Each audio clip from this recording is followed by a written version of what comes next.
ये इतना ज़्यादा मुश्किल नहीं है, सिंपल बात है। इसके बाद कह रहे हैं अगर इस बात का इस्तेमाल हो के अपने सफ़र के सामान में या पड़ाव डालने की जगह पर या काफ़िले में पानी मौजूद है तो ज़रूरी है कि इस कदर जस्तजू करे कि इसे पानी के ना होने का इत्मीनान हो जाए या इसके हसूल से नाउम्मीद हो जाए, सिवाय इसके कि पहले किसी मोरद में पानी ना था और अब एहतमाल हो कि शायद पानी आ चुका हो। इस सूरत में भी जस्तजू ज़रूरी नहीं। अब वहाँ पे ये बात कर रहे हैं कि अगर उसे इस बात का यकीन है कि कहीं ना कहीं से पानी मिल जाएगा तो फिर वो क्या करेगा, उसकी जस्तजू करेगा, तलब करेगा। लेकिन अगर उसे पता चले कि शायद पहले नहीं था लेकिन अब शायद आ गया हो या ना आ गया हो, तो फिर ज़रूरी नहीं है कि वो जस्तजू करे, बल्कि उस तयम्मुम करके नमाज़ पढ़ लेगा। फिर कह रहे हैं अगर एक शख्स नमाज के वक्त से पहले पानी तलाश करे और हासिल ना कर पाए और नमाज के वक्त तक वहीं रहे,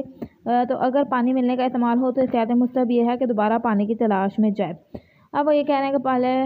नमाज का वक्त हो गया और वो ये चीज़ मतलब पानी को ढूंढ रहा था, उसे पानी नहीं मिला, लेकिन उस बात का यकीन था कि पानी मिल जाएगा, तो फिर ज़रूरी है कि वो दोबारा से तलाश करे और पानी को ढूंढे। फिर कह रहे हैं अगर नमाज का वक्त दाखिल होने के बाद तलाश करे और पानी हासिल ना कर पाए और बाद वाली नमाज के वक्त तक इस जगह रहे, तो अगर पानी मिलने का इस्तेमाल हो तो एहतियात मुस्तहब यह है कि दोबारा पानी की तलाश में जाए। ये भी वही बात नहीं है, इसमें भी तकरीबन वही बात करें। फिर कहने अगर किसी शख्स की नमाज का वक्त तंग हो या इसे चोर डाकू और दरिंदे का खौफ हो या पानी की तलाश इतनी ज़्यादा मुश्किल हो, कठिन का मतलब मुश्किल हो कि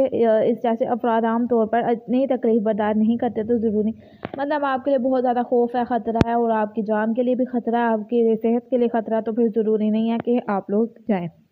फिर कहने अगर किसी शख्स को तलाश करने पर पानी ना मिले और मिलने से मायूस होकर तयम्मुम के साथ नमाज़ पढ़ ले और बाद में इसे पता चले कि जहाँ इसने तलाश किया था वहाँ पानी मौजूद था, तो इसकी नमाज सही है। यानी उसने तो अपनी तरफ से तो कोशिश की थी ना, उसे नहीं मिला, लेकिन बाद में पता चला, तो जो नमाज उसने पढ़ी होगी तयम्मुम के साथ वो सही होगी। इसके बाद कह रहे हैं जिस शख्स को यकीन हो कि नमाज का वक्त तंग है और वो पानी की तलाश किए बगैर तयम्मुम करके नमाज़ पढ़ ले और नमाज़ पढ़ने के बाद और वक्त गुजरने के से पहले से पता चले कि पानी तलाश करने के लिए इसके पास वक्त था, तो एहतियात वाजिब की बिना पर दोबारा नमाज़ पढ़ेगा। यानी फिर से यहाँ पे ये कह रहे हैं कि अगर एक शख्स है उसने फटाफट तयम्मुम करके पहले नमाज़ पढ़ ली, लेकिन उसे बाद में पता चला कि अगर मैं नमाज का वक्त ख़त्म भी नहीं हुआ था और वो अगर पानी ढूंढने जाता तो उसे मिल जाता, तो फिर उसे ज़रूरी है कि वो पानी ढूंढे, उससे वज़ू करे और फिर नमाज़ पढ़े। फिर कह रहे हैं अगर एक शख्स बावुज़ू हो और इसे मालूम हो कि अगर इसने अपना वज़ू बातिल कर दिया तो दोबारा वज़ू के लिए पानी नहीं मिलेगा या वज़ू नहीं कर पाएगा, तो इस सूरत में अगर वो अपना वज़ू बरकरार रख सकता है तो एहतियात वाजिब के बिना पर इसे चाहिए कि वज़ू बातिल ना करे, चाहे अभी नमाज का वक्त दाखिल हुआ हो या ना हुआ हो। लेकिन ऐसा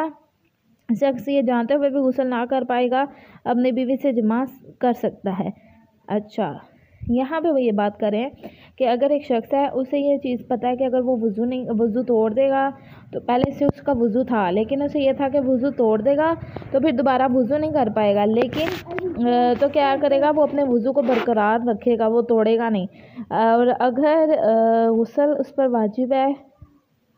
तो वो गुस्ल नहीं करता, तो फिर मतलब अगर उसने अपना गुस्ल बरकरार नहीं रखता और अपनी बीवी से जमा कर लेता तो ये इससे कोई मसला नहीं है, वो कर सकता है जमा। अच्छा, जब किसी के पास फ़कत वज़ू या गुस्ल के लिए पानी हो और वो जानता हो कि इसे गिरा देने की सूरत में मज़ीद पानी नहीं मिल सकेगा और अगर नमाज का वक्त दाखिल हो गया हो तो इसका पानी गिराना हराम है और एहतियात वाजिब ये है कि नमाज के वक्त से पहले भी ना गिराए। ठीक है, इसे मुश्किल नहीं था। फिर कह रहे हैं अगर कोई शख्स ये जानते हुए कि इसे पानी ना मिल सकेगा अपना वज़ू बातिल कर दे या जो पानी इसके पास हो इसे गिरा दे,